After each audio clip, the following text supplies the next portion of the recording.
Yo, this is the dedication for our youth, the next generation, our future. Yeah, check it. Today we're living in a tragedy, but the children are future warriors. Today we're living in a tragedy, but the children are worth fighting for. When I scored my 100th touchdown in high school,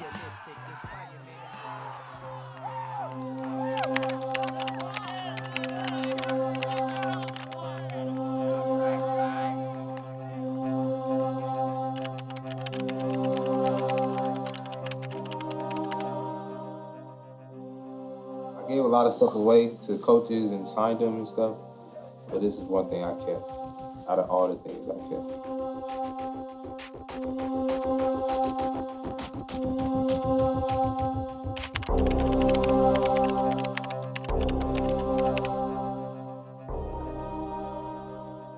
It's through voting, so I guess the people voted me as the best DJ for that year.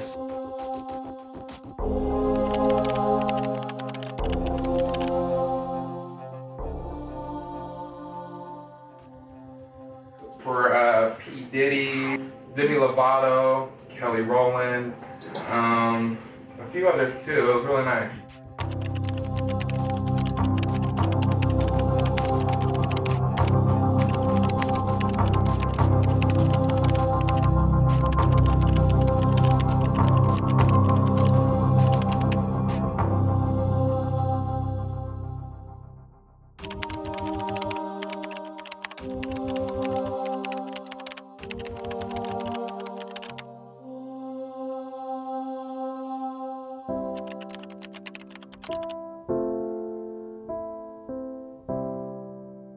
Dred Scott was a slave who lived in Missouri. However, he and his wife Harriet had been taken by their owner to various free states and territories. When their owner brought them back to Missouri, Dred Scott sued for his freedom, based on a legal precedent in Missouri which stated that slaves could be freed if they had lived in free states for a period of time. However, slaves were legally considered property, not citizens, and therefore, according to the United States Supreme Court interpretation, granting slaves freedom is an illegal seizure of their owner's property, and thus violated the Fifth Amendment of the United States Constitution. The hearing for the infamous and pivotal Dred Scott case was held in the St. Louis courthouse.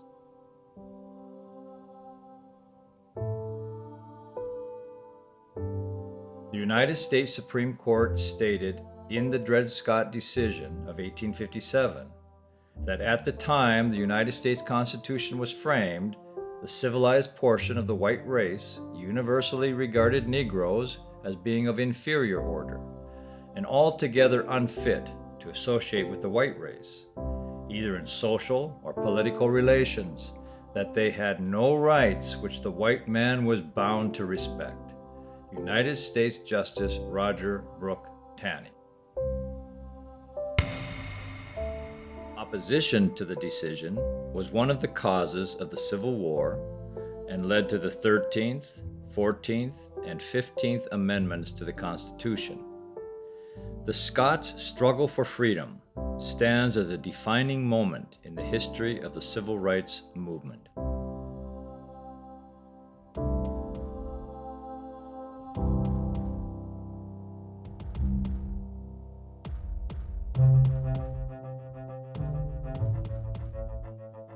The residue of that history still permeates American society.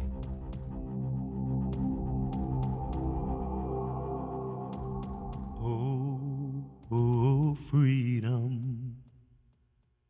Oh, freedom over me. Before I be a slave, I'll be buried in my grave and go home to my Lord and be free.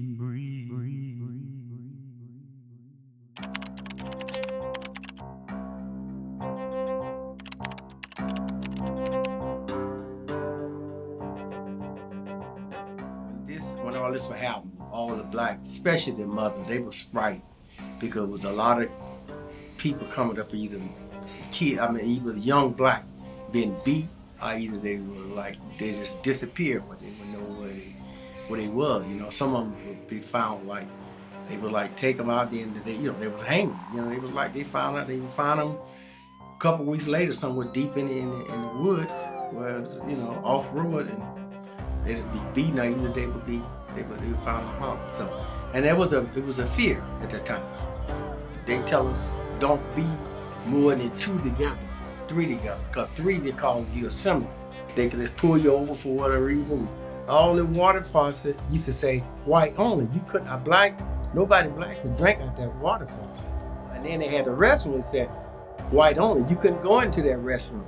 If a white girl come up, a white lady come up, we had to turn our head. They call it eyeballing. They could arrest us just for looking at them. Whatever they wanted to do, they could do that. Emmett Till was a 14-year-old from Chicago who visited relatives in Mississippi in 1955. He broke the eyeballing laws of Mississippi, and he whistled at a young married white woman at a local store. 4 days later, he was taken from his relative's house and was brutally beaten, including the removal of his right eye, perhaps as a symbol of his eyeballing. He was then shot and dumped in a nearby river. His mother was told not to open his casket during his funeral in Chicago due to his horribly mutilated face. She said it must be open so that the world will know what happened. Now, the Meridian Police Department, that's why they had to make that movie about. They were the head KKK leader, but they was on the police force.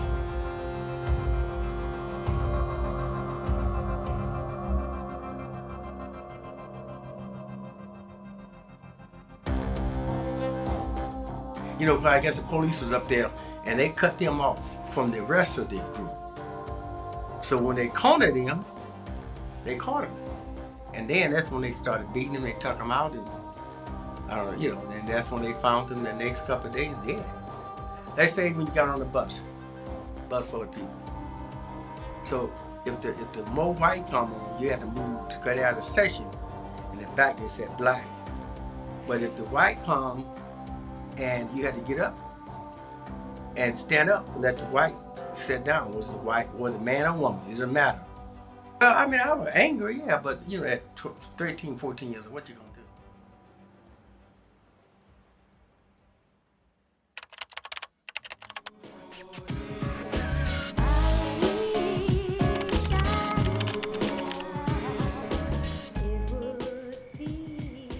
I was in $1 million area and I was renting a room out of one of the houses.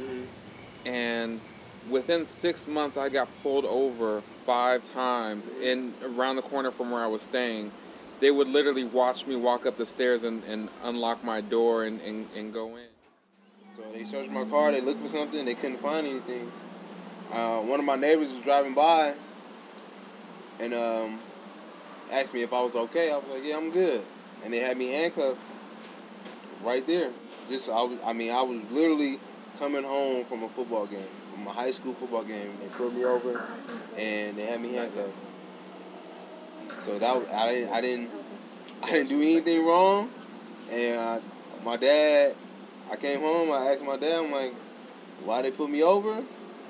And we had a long talk that night, and he was just saying like, that's the type of stuff you're gonna face, being in this country, and having that skin color.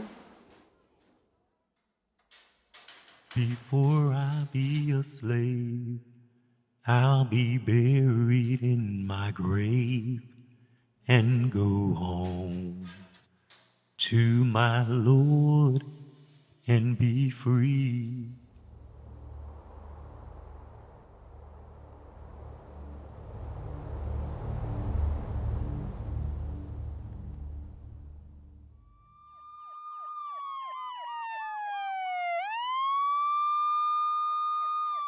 You know, I'm driving to school one day, and then I'm getting pulled over, and then All of a sudden, the officer asks for my driver's license, registration, comes back, and then, takes me out the car. Don't touch nothing, just get out the car. So he treated me like I had a weapon of some sort, which I don't know why he would feel threatened to, because I followed the proper laws.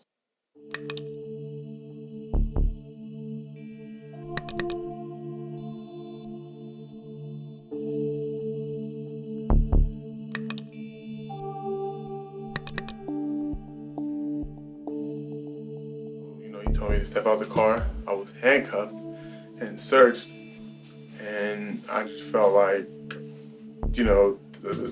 cuffed me real tight. I don't know if he cuffed me real tight because I was a bigger person. I don't know if he felt threatened, but handcuffs were tight on me. And then I have a scar I still have a scar from it as well too, actually. And I was just, the cut was deep, so I was just like, why you put so much pressure on me? It was just, to me, it was just like, okay, I didn't do nothing wrong.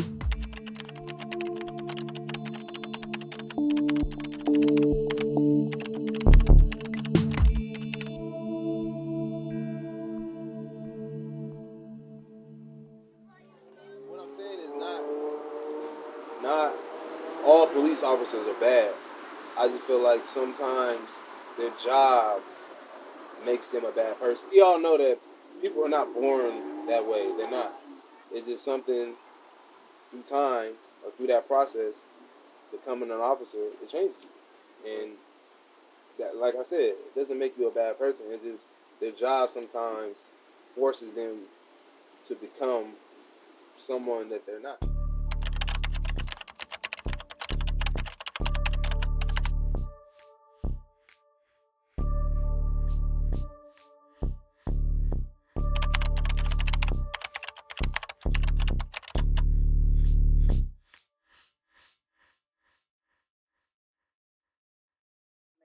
How do you feel about that? Bad. Do you feel like do you worry about it because you're black? A little bit. What does it make you think about? It doesn't make me feel that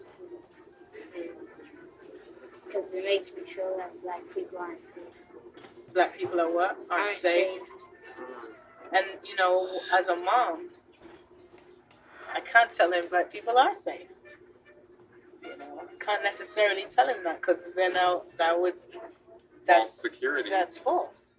As far as females being scared because of what's going on, I feel, young black females, like, they're probably, they don't want to have sons. They don't want to raise sons in this generation. So they're probably like fearful, they're kind of like, this isn't the right generation. Like, this may happen to my son. It's just really scary.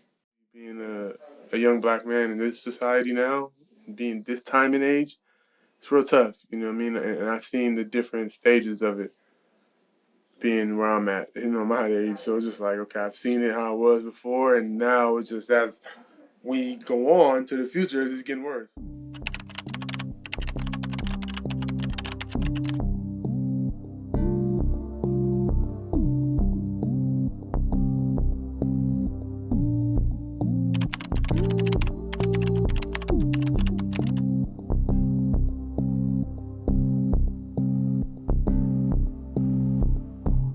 Sometimes I'm afraid for like my brother, I'm afraid for my boyfriend, Jeff, just when they're out, you don't want them to get pulled over and you don't know who's pulling them over that day, what kind of day they've had, what they're going to do. It's just kind of fearful. And, these are the people that are supposed to be protecting and serving us. But I think people take that so lightly. Like, people kind of just skirt over that. Like, it's a big deal, as long as you're polite. But you cannot know what it's like to have the fear of God in you every time why should you have to be so just fearful? You're not doing anything, you haven't troubled anyone, but yet you're in fear just to be pulled over by the police. Like why is that? I'm a product of my environment. Who will live and die in it? Youth associate my intent to inspire them. I'm a product of my environment. Ain't no denying it. Surrounded by drugs, gangs, and violence. That was going on out here, like the Baltimore riots. That was on every day for the like 3 weeks straight. It was on every day. So I'm looking on the news. They're basically talking about us, and then like people on my team, they would say like, "What's wrong with your country? Like, why they're fighting? Like, he's black, he's white. Why do people care? Like yeah, why? You know what I'm saying? That's the question. Is like, why do we care? Why does it matter so much? Yeah, exactly. So yeah, you know, like if you get That's why it's a problem. It's a problem because they don't think it's a problem. And because you can't put your finger on it. That's the worst ones, is when it's something you can't put your finger. Oh no, they would have pulled anyone over. You know, you can't put your finger and say this person said this about me. And that's the worst ones, no, because they have this idea if you about can't put your finger on it, then guess what? We don't have to deal with it. I mean, their minds were going crazy when I told them when they told them when I told them I have been handcuffed before. They were like, well, why did you get handcuffed? Did you do something wrong? I'm like, no, I didn't do anything wrong. Then you must have did something wrong because they handcuffed you. I was like, no, that's just how it is in America.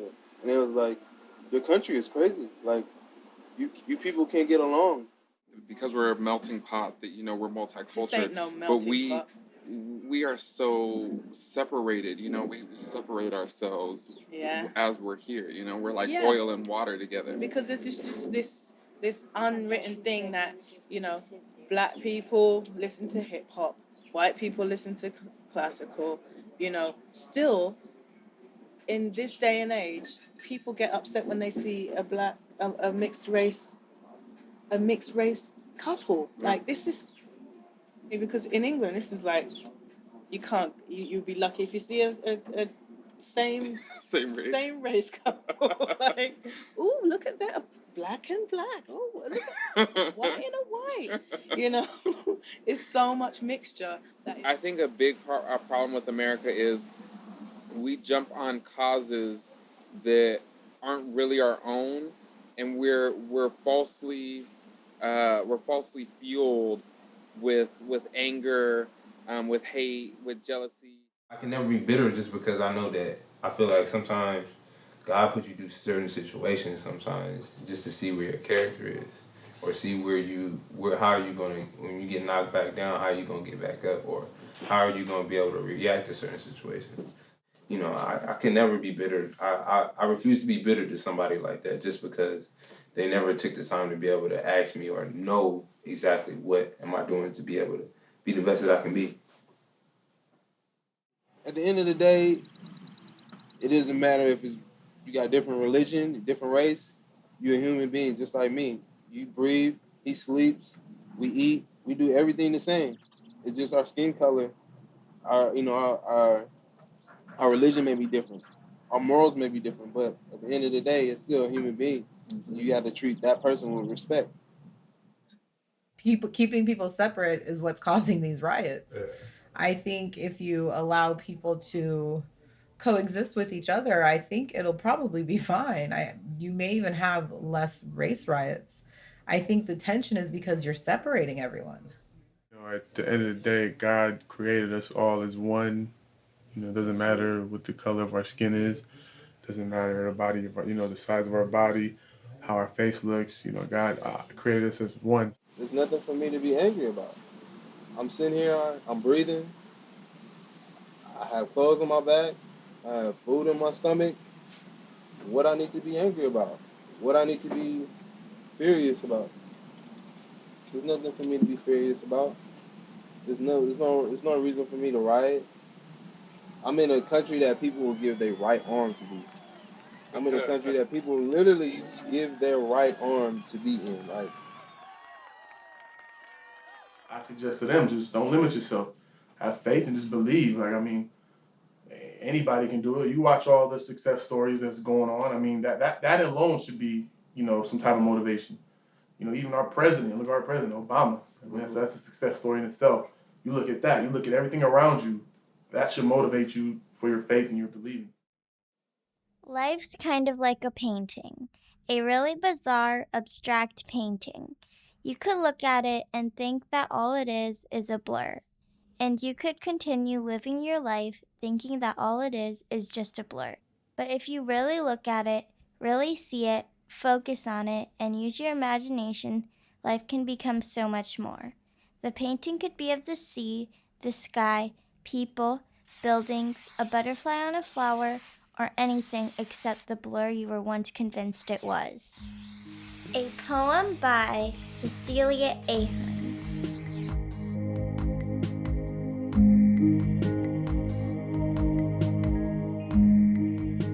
What does that mean to you? It only takes one yes. It only takes one yes.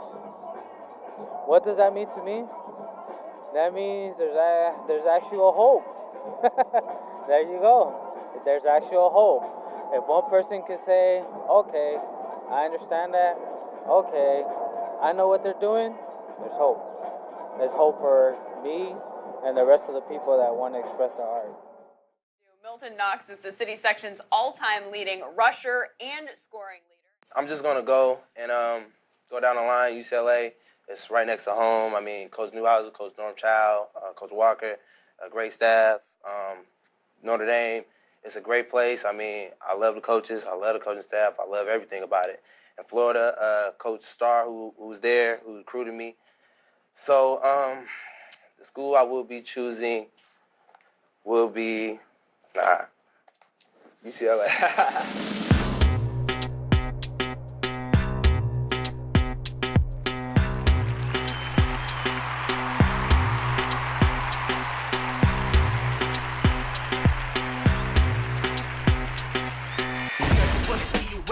Fullest. Look out for straight bullets, that's how it is, yo, that's how it goes.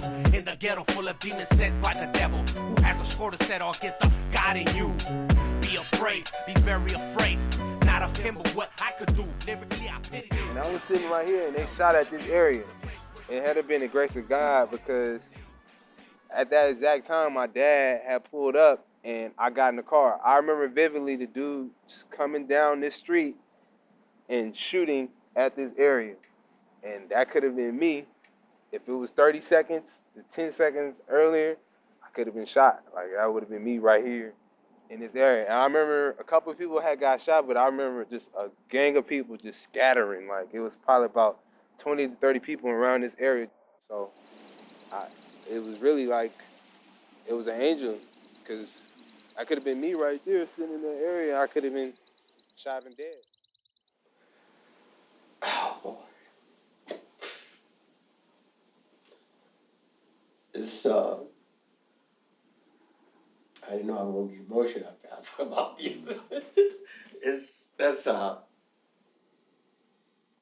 I would tell him to be himself.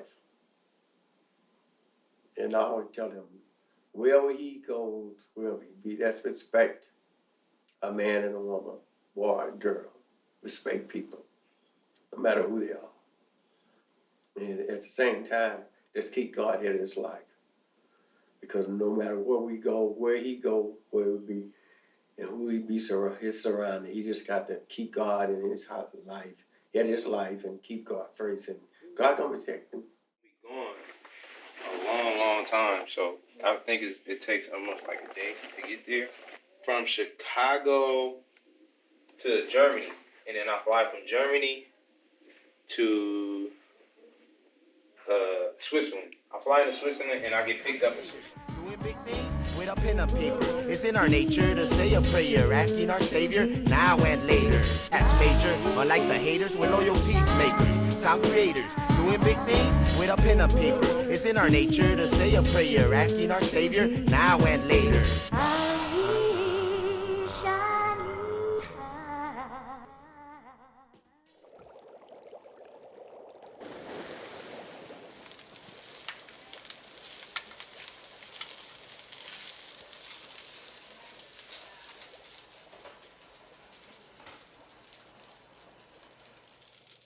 Co's Crab Creation. We're only going to work harder because we want to win this. The second and final sell day is over. Time now to reveal a winner. $947. That means Co's Crab Creation customized food truck. And so it begins. So the catering truck is actually called Co's Crab Creations. Again, crab is my favorite thing to cook. We just put crab in pretty much anything you could think of. Mashed potatoes, macaroni and cheese. We also do other shellfish like lobster. There'll be a deep fried lobster on a skewer, which will be really good. I can't wait for that. One of the judges, there's 3 celebrity judges. One of the judges is actually, he owns his own seafood restaurants, a couple of them, and his own seafood food truck too. So when I heard that, I got a little intimidated.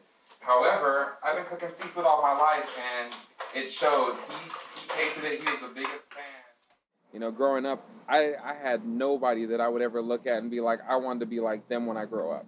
You know, and that's something that even now I struggle with is trying to find someone to look up to, trying to find someone that that I wanna be like. What kind of grades did you get in high school? High school, I was not the best student. I love to learn, however, but I was just never really the best student because I didn't really have a direction. So in high school, it was kind of just, you know, B's, C's. If I got an A, it was like, you know, the world just exploded, you know. Well, I was working at T-Mobile, and this one girl, she walks in one day. She had a huge problem with her phone. I ended up spending about 6 hours working on her phone. Halfway through, she asked me, she was like, what do you really want to do with your life? And the question, you know, people's asked that before, but the way she asked it just really hit home. And I said, well, you know what? When I'm 50, my end game is when I'm 50, I would like to have a restaurant. And she asked me, she was like, what's stopping you from doing that now? My name is Richard. I'm going to be the judge of presentation. Hi, my name is Marissa, and I'm going to be judging the texture. My name is Adriana, and I'll be judging the taste. Take 2. My name is Laura, and I'll be judging. This is ridiculous. Okay. I can't do it. Okay. My name is Laura, and I'm judging use of the ingredients. Right? There we go. With brown butter crab claws on the side, as well as a toasted crab, king crab. It's really beautiful dish. The combination of just different colors and aroma. It's how the subtle taste of the lemon and all of it, but it's not too strong. But you said put all this stuff together, and it all works so well.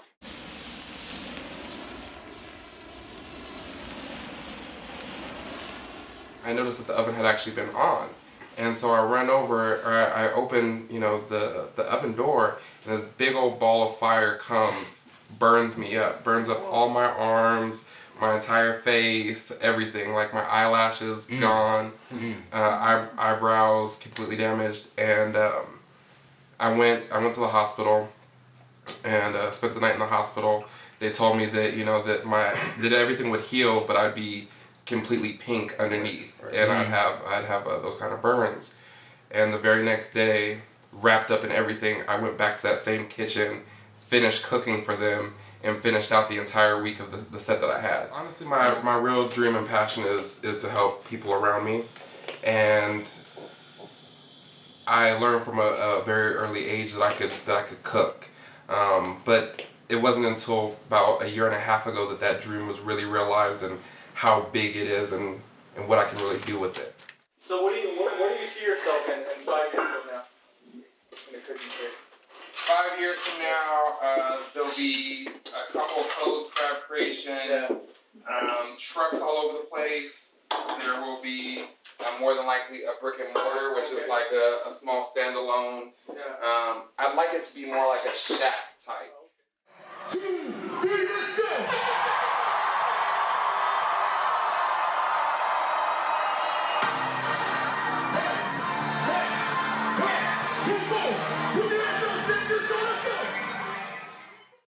It's like, how do you get gold from dirt? Like, how do you do that?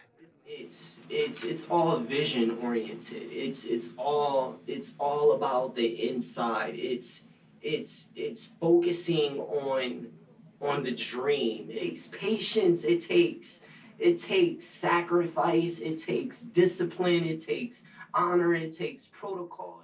With the industry that I'm working with, you get so many turn downs. You know, I've gone to different nightclubs in Hollywood, try to get a steady, you know, a weekly position, and I've always been told no. This was in the beginning, so there's been times where in the beginning I've almost lost my faith in my dream because of, you know, me not being able to handle, you know, people saying no.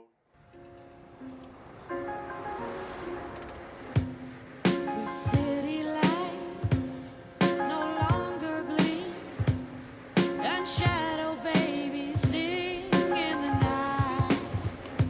A stranger voice, once thought to converse, is now a deadly dream.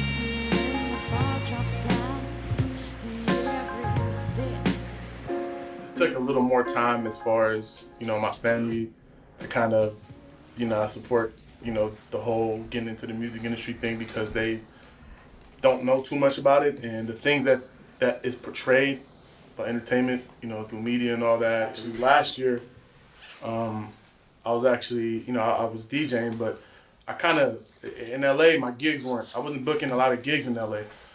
So I had a dry sprout, like, you know, at the end of the year last year. You know, all of a sudden I get a call, an artist wants to take me on the road with him.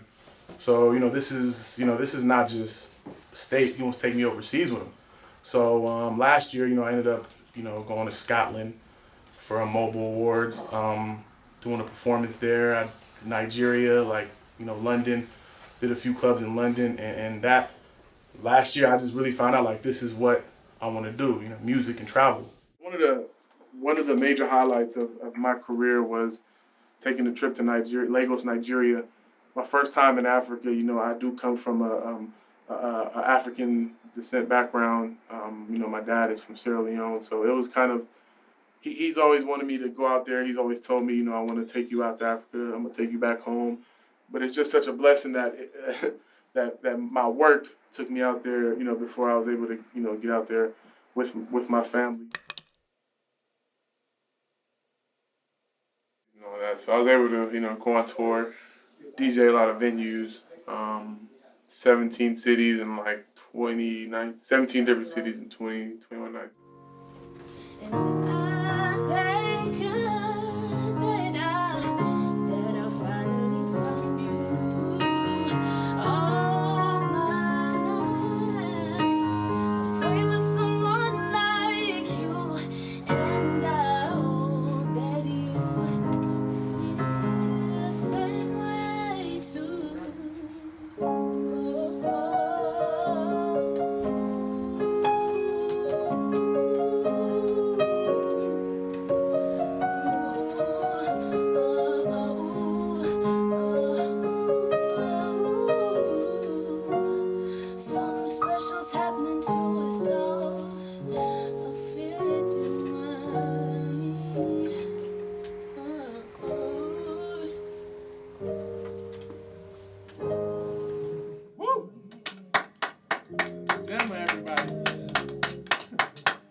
As a DJ, you want to build that relationship with the artist and producer.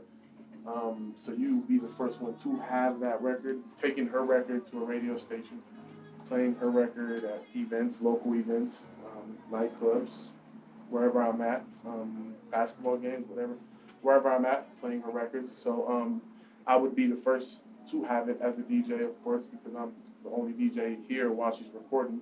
You really have to network. You have to talk. You have to mingle. You know, you have to let people know what your goal is, what you want to do in this industry, or else you'll just be a sitting duck.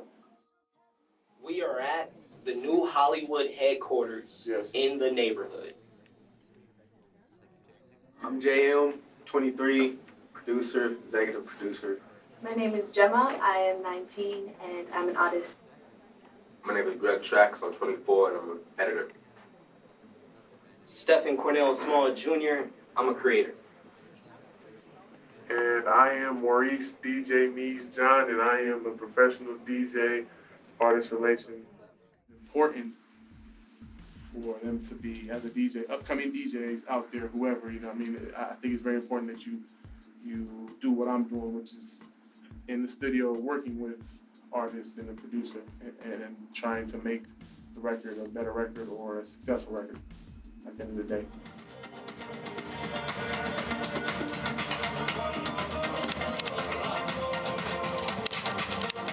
A couple of my future ventures that I'm working on has been to open up the studio where the drummer from Guns N' Roses Slash used to record out of under Billy Bob Thornton's house in Beverly Hills. We've been sitting in meetings. Me and Jordan Banks, we've been sitting in meetings.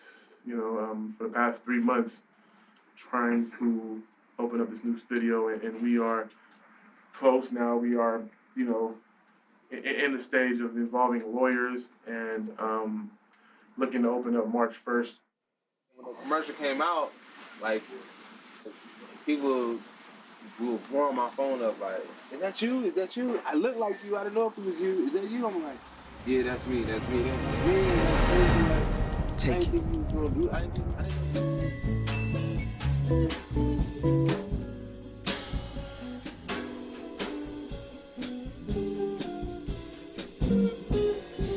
It's been such a long, long year, and our deepest fears are what we don't know yet. Hey, I have the editor here. Take a walk outside tomorrow, 'cause three horns don't play with long men.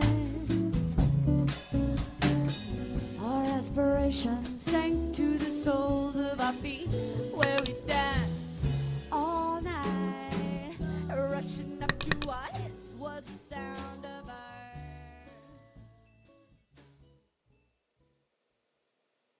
Basically, within those last 10 months since I've last spoken to you guys, obviously that studio deal didn't go through because somebody came and matched our offer for the studio.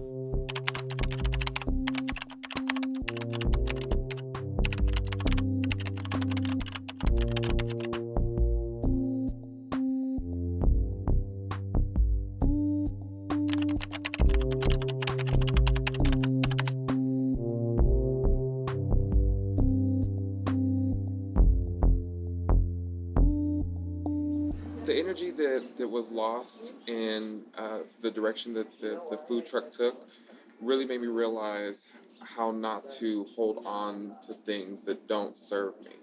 I knew for months that wasn't serving me very well, and I could have let it go and been more at peace with myself and been more apt to go towards my dream at that time. Go in a different direction.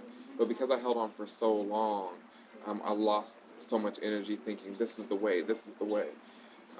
But then once I let it all go, things started opening up for me in a different way that was actually a little bit better for what I was going towards at that time.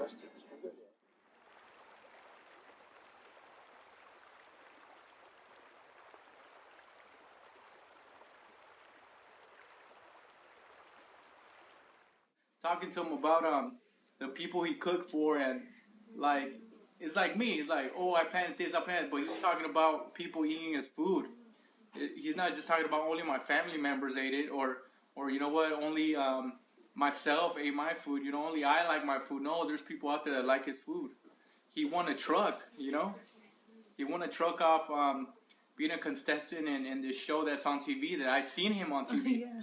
Probably going to get 1,000 no's, and all it takes is one yes for you to be able to strive for your dream. So, trust me, I've been told no plenty of times, but I think that if you have the stubbornness and the willing to move forward and keep going forward, that nobody can stop you with what you want to do. You can do anything that you want to. I just know that if I just keep pushing, if I keep moving, if I keep going forward every single day, doing as much as I can, there's no limit. In a million years, I've never seen myself becoming a teacher. Or Mhm. kids coming to me saying, "Hey, Mr. Knox," or "Hey, Coach Knox, like, how's everything?" All right, listen up, listen up, listen up, listen up, listen up, listen up. I'm not gonna say this again. Listen up. All right, how you guys doing? I'm Coach Knox. How's everybody doing? I never saw myself doing that.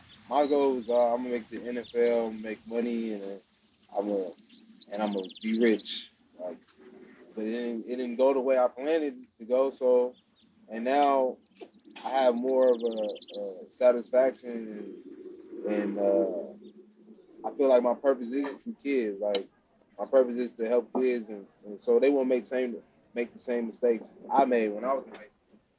Dear Lord, I want to say I pray for Milton and Mo to have the most stubbornness, the most motivation, and the most drive to keep going forward with their dream and go after, move forward every single day, and just know that what you have is what God has given you to gift this earth with. I got a question for you guys. What is your dream? When you grow up, like, what do you want to be? An actor. Artist. You want to be an artist? What type of artist? I don't really know yet. Okay, you haven't figured it out. That's in it, but that's good. Now, what if somebody tell you like you're not able to fulfill your dream? So what do you do? Like, how are you going to react? Well, I don't really let them bring me down. I just keep going, like doing my dream. What about you? If someone told me something like that, I would like never give up. I wouldn't care what they'll say. And I'll keep trying and be like, "Oh, you're doing bad, but like people are saying I'm doing good and stuff. So then I wouldn't care. Like I would just. Yo, this is the dedication for our youth, the next generation, our future. Yeah, check it. For sure, this is for the future. Doctors, lawyers, reach for the sky. Follow through, really try. Whatever you do, have fun plus pride. And everything else will take care of itself. Our future is in your hands. Make plans, because little boy, little girl, you're getting older. And this world is only getting colder. You can't say I never told him or her. The future warriors, life's a battle, but as long as we're living, there's nothing we can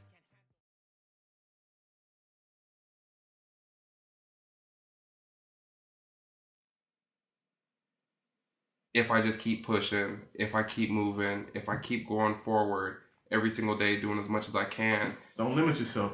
Have faith and just believe. Probably going to get 1,000 no's, and all it takes is one yes for you to be able to strive for your dream.